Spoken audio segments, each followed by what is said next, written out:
Apple beat expectations with its third quarter results. It's putting out an optimistic forecast. The company says it's even seeing business recover in China, where the trade war with the US has hit demand. Look at that, up 3% at 215. Shares are retreating a little from the earlier highs, but it's by and large, it's the overall market downturn that's pulling them back, but it's still a strong performance. Shelly Palmer is here. What did you like about the Apple results last night? What I think is it just says Apple's running a business. They're not just about iPhones. They can withstand a little downturn in the iPhone business, which is good because they have a downturn in the iPhone business. But Apple Pay seems to be holding its own, and iPads and Macs of all kinds seem to be holding their own. They're in business. They're doing a good job, and they're running a very efficient supply chain. So I looked at the numbers. So the iPhone is roughly 47 to 48% now of revenues. Something like so that. It's under 26 billion. So it's under 50%. Yes.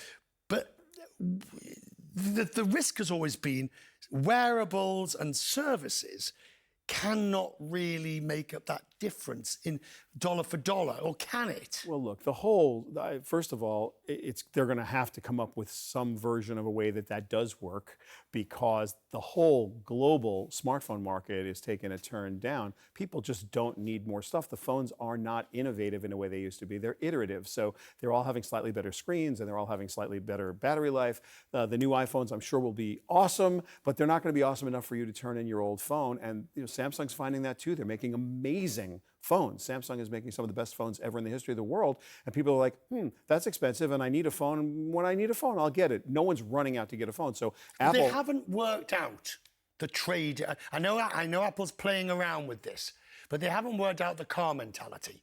You know, how you used to trade in your old car as a Well, second. no, I don't know if that's... I'll push back a little, Richard. Please. That they have actually a fairly good get a new phone every year program at Apple.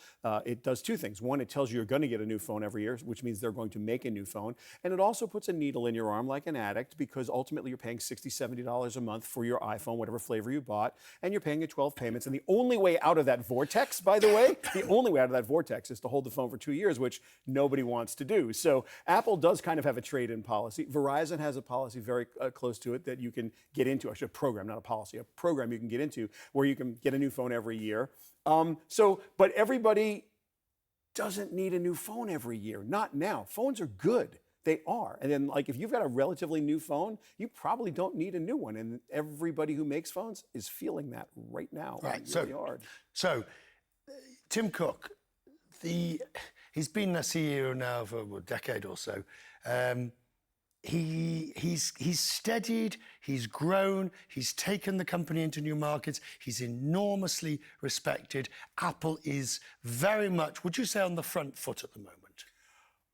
Yeah, you got to give Apple a lot of credit for where they are. And honestly, it's a supply chain company, and they are supply chain masters. They're just doing a great job making stuff and making margin with the stuff. Mm-hmm. So if you're in business and you say, well, okay, there's two ways I'm going to make money.